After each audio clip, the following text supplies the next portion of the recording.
Good morning everyone! Hello world! Hello to all my subscribers! Welcome to my YouTube channel. For today's video, pag-usapan natin kung mahirap ba mag-alaga ng bata dito sa Hong Kong. So bilang isang first timer, panoorin niyo po ang video na ito.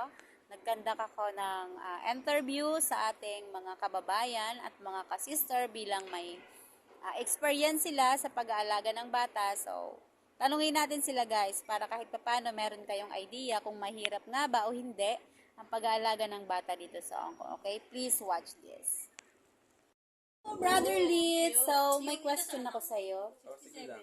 Kung mahirap ba mag-alaga ng bata dito sa Hong Kong? Hindi, depende sa bata. Sa ugali. Ilan taon yung alaga mo? 7. 7. Paano mo i-handle yung 7 years old? Naka-cover photos yung ng alaga niya. Basta kung ano gusto niya, binibigay ko lang para hindi magwala. Para hindi magwala. So, bilang isang lalaki, kasi siya lang yung na-encounter ko na helper din dito sa Hong Kong. So, mahirap ba i-handle yung bahay, bata? Kasi ano din Sa siya una, medyo mahirap. Pero pag sanay na Tinapay madali. ni Rizang dala. Okay. So, paano mo nakuha yung loob ng alaga mo? Ilalambing ko din. Ay, wow. Malambing din. Malambing din siya para makuha mo yung loob. Pero may topak din minsan. Topakin. O pag tupakin, anong ginagawa mo? Umaalis na lang ako basta. Umalis ako ng bahay. Lumalabas. Saglit, parang palamig ulo. Babalik na lang. Pagbalik Kaya mo, nagwawala yan, namamato ng... Minsan babato ng mga toys. laruan niya. So, yun lang. Yun lang. Tapos mabait naman yung amo ko. Mabait naman. Mabait, okay. Okay, thank you. Yun lang ba? Okay. Oo. Ilan taon na yung alaga mo, sister? Yung alaga ko ay 1 year old. Mahirap ba mag-alaga ng 1 year old? Depende. Parang depende sa sa technique mo. Paano ka mag-alaga. Pero dito kasi sa Hong Kong, bata ang priority. Mamaya kayo mag-music! Priority ang mga bata. Dapat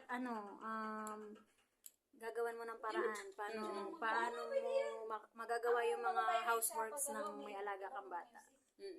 Ako kasi usually ang ginagawa ko pag tulog na siya. Doon ako, yun yung time ko na na magluto, maglinis. Tapos yun, pagising niya, alagaan ko na lang siya. Isa lang alaga mo, sister? Isa lang.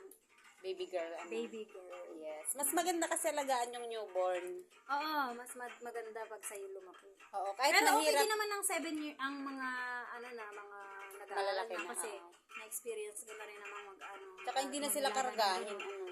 At saka madali nang makuha yung nila. Yung loob nila. Basta alam mo lang yung galaw nila kung anong gusto nilang gawin.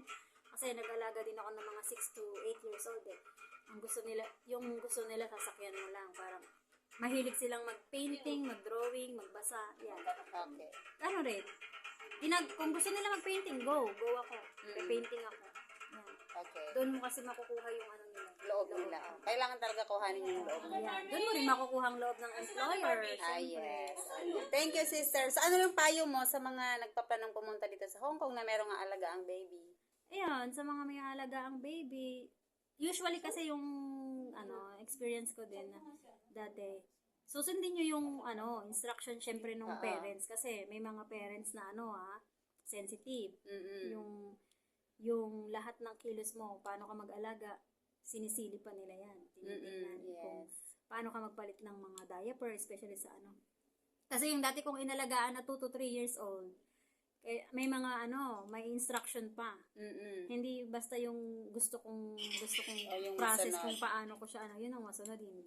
Depende pa rin sa amo. Yun. Kaya sundin kung ano yung Susundin instruction ng instruction ng employer. employer. Tapos kung okay naman sa kanila yung proseso mo, di mas okay. Okay. Thank you, sister. Bye-bye. Bye-bye. Morning, Sister Mikey. So, bilang may alagang bata dito sa Hong Kong, mahirap ba mag-alaga ng bata? True. Ilang taon na yung alaga mo, sister? Mag-i-8. Mag-8.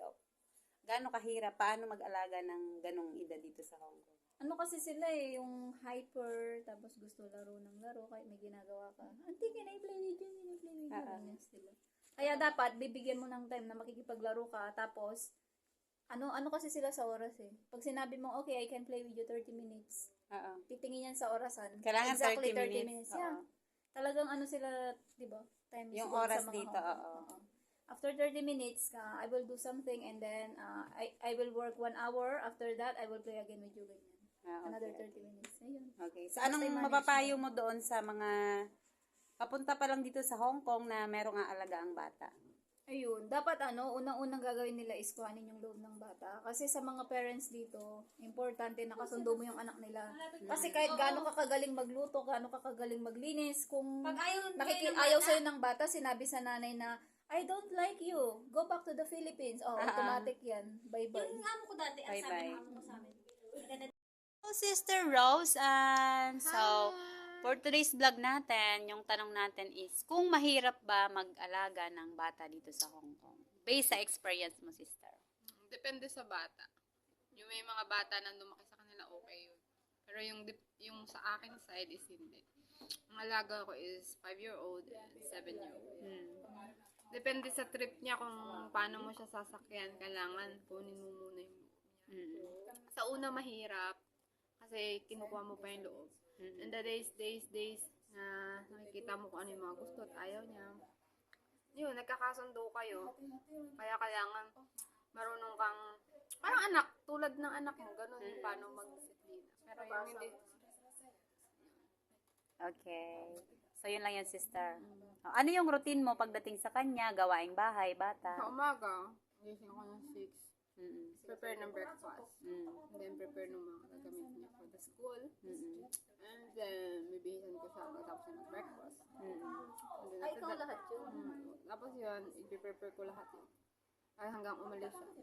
Tapos kasunod nun, yung isa naman, yung bunso.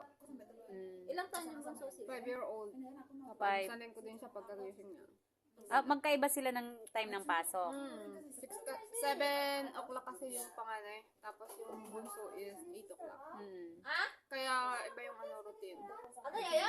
Tapos pagdating niya ng tanghali, yung bunso ang nauna. Hindi ako Luluto ko Tatalang o nalit ka lang?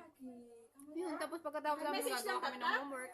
And after that, pagkatapos ng homework, pupunta kami doon sa playroom. Nasaan sila? Nandun Kasi sila? dito sa Hong Kong, guys, marami ditong playroom. Kaya hindi ka maboboring kapag may alaga kang bata. Pero may, Sisiwanan ko muna yung gamit ka. pero may time kung anong oras kayo pupunta. Oo. Sige. Yung pagkatapos niya, 2 o'clock bumababa kami sa playroom. Nilalaro ko siya. 1 hour kami doon. And then after that, tataas ulit kami. Yung hindi niya natapos na homework, iko-continuation namin. And then after, bibigyan ko siya ng TV para mag-close kami lalo. Pinapanood mo ng TV. Bibigyan ko Oo. siya ng TV. Sabi ko, "I give Pero you okay lang sa employer mo na Hindi, bigyan siya ng hindi TV. alam. Walang camera sa ano nyo? May camera, tinatalikod ko. Buti pwede. Hindi nagsasabi na, Hindi naman masyado focus si sir at si ma'am sa okay. camera. Ako kasi Kaya bantay pwede. na bantay. Oo. Tapos, anood ko siya, sabi ko, don't say something your daddy na if I give you watch, okay? If you say something, never No more, ever watching television. Yan, ganun Nagpa-promise siya, oo daw niya sabihin. Yeah. Tapos, yun, kakasundoan. Kaya kahit ano yung sabihin ko sa kanya pag sinabi ko, enough. Yan, Stop susunod, din. Stop din Oo. siya.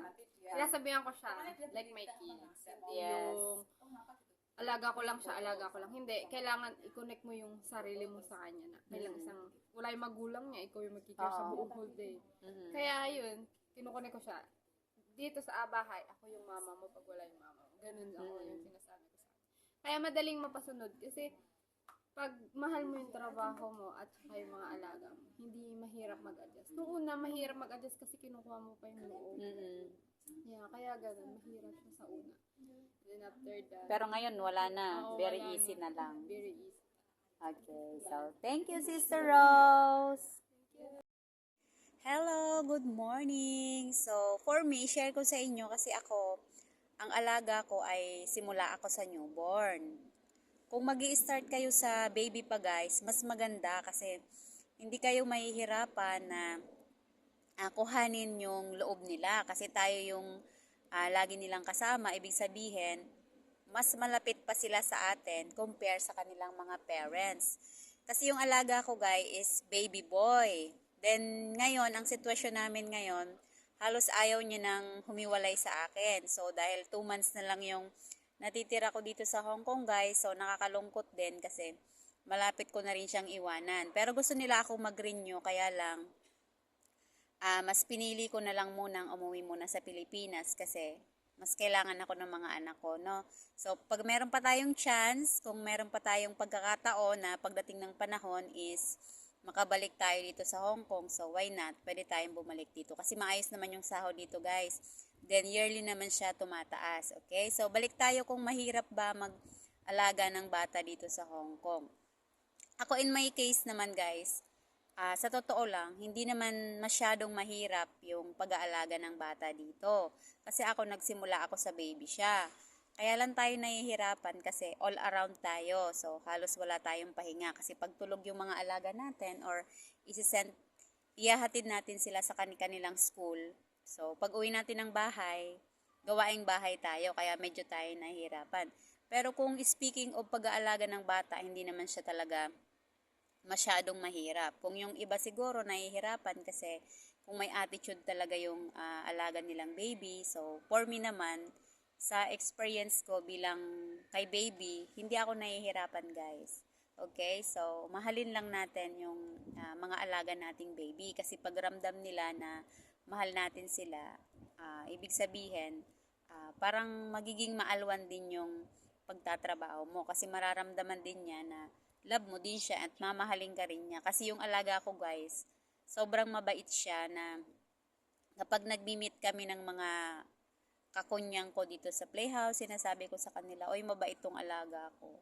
Kasi iba yung pag ikaw nagpalaki sa kanya, talagang makukuha mo yung attitude niya, then madidisiplina mo siya. So dito pala sa Hong Kong guys, alagaan lang natin yung mga alaga natin. So yung pagdidisiplina is nasa magulang na yon.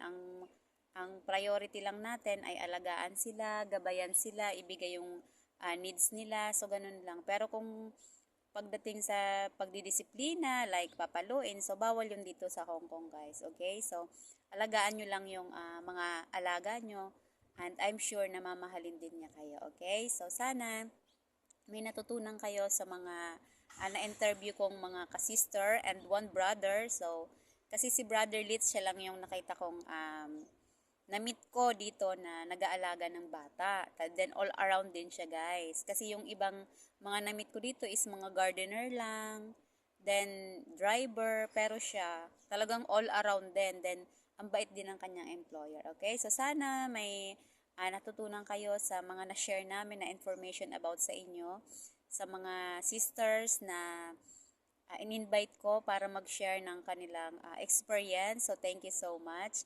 Okay, guys. Thank you so much for watching. Happy New Year. Bye-bye. Please support my channel, guys, para lagi po kayong updated sa mga video na i-upload ko. Okay?